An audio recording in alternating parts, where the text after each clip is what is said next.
ناظرین، اب ڈرامے میں آنے والا ہے ایسا زبردست موڑ جو آفتاب کی پوری زندگی بدل کر رکھ دے گا، کیونکہ آفتاب جس شخص کو معمولی سمجھ رہا ہے وہی شخص اب اس کے ہر منصوبے کے سامنے سب سے بڑی دیوار بننے والا ہے۔ آفتاب کو اچھی طرح معلوم ہے کہ جب تک زوار پارس کے ساتھ موجود ہے وہ پارس کا کچھ بھی بگاڑ نہیں سکتا۔ یہی وجہ ہے کہ اب اس کے غصے کی آگ پہلے سے کہیں زیادہ بھڑک چکی ہے۔ وہ سیدھا اپنے والد ندیم کے پاس جاتا ہے اور غصے سے کہتا ہے، کچھ بھی کرنا پڑے زوار کو پارس سے دور کرنا ہوگا۔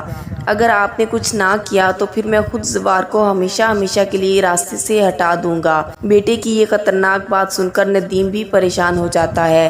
وہ فوراً آفتاب کو سمجھاتے ہوئے کہتا ہے، اپنے غصے پر قابو رکھو۔ اگر تم نے زوار کے خلاف کوئی قدم اٹھایا اور بہزاد شاہ کو اس کی خبر ہو گئی تو وہ کبھی بھی پارس کی شادی تم سے نہیں کریں گے، اس لیے کوئی بھی فیصلہ سوچ سمجھ کر کرنا۔ ادھر بہزاد شاہ کے گھر میں بالکل مختلف ماحول ہوتا ہے۔ سکندر بہزاد کے سامنے زوار کی تعریفوں کے پل باندھ دیتا ہے۔ وہ کہتا ہے، زوار ایسا نوجوان ہے جو کسی سے متاثر نہیں ہوتا بلکہ اپنی بہادری، ایمانداری اور کردار سے دوسروں کو متاثر کرتا ہے۔ مشکل حالات میں بھی وہ کبھی گھبراتا نہیں اور اپنی ذمہ داری سے ایک قدم بھی پیچھے نہیں ہٹتا۔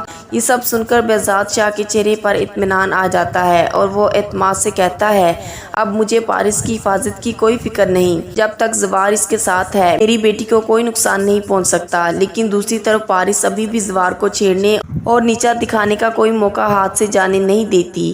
وہ جان بوجھ کر اسے اپنے ساتھ ایک مہنگے شاپنگ مال لے جاتی ہے اور تنزیہ انداز میں کہتی ہے، لگتا ہے تم اپنی زندگی میں پہلی بار اتنی مہنگی جگہ پر آئے ہو۔ نہ کبھی اتنے قیمتی کپڑے دیکھے ہوں گے اور نہ ہی ایسے برانڈز پہنے ہوں گے۔ پارس کو یقین ہوتا ہے کہ شاید زوار اس کی بات سن کر شرمندہ ہو جائے گا، مگر زوار مسکراتے ہوئے ایسا جواب دیتا ہے کہ پارس بھی حیران رہ جاتی ہے۔ وہ کہتا ہے کہ مہنگے کپڑے انسان کو بڑا نہیں بناتے بلکہ بڑا انسان ہر لباس کو قیمتی بنا دیتا ہے۔ میں جو بھی پہن لیتا ہوں وہ میری شخصیت کی وجہ سے خود بخود مہنگا لگنے لگتا ہے۔ زوار کے اعتماد، خودداری اور بے خوف انداز نے پارس کو چند لمحوں کے لیے خاموش کر دیا۔ پہلی بار اسے احساس ہوتا ہے کہ زوار صرف ایک باڈی گارڈ نہیں بلکہ ایسی مضبوط شخصیت کا مالک ہے جسے دولت یا حقیقت سے نہیں خریدا جا سکتا۔ اب دیکھنا یہ ہوگا کہ کیا آفتاب واقعی زوار کو راستے سے ہٹانے کی کوشش کرے گا، کیا زوار پر ایک اور جان لیوا حملہ ہونے والا ہے اور کیا پارس کے دل میں زوار کے لیے پیدا ہونے والی عزت اب محبت میں بدل جائے گی۔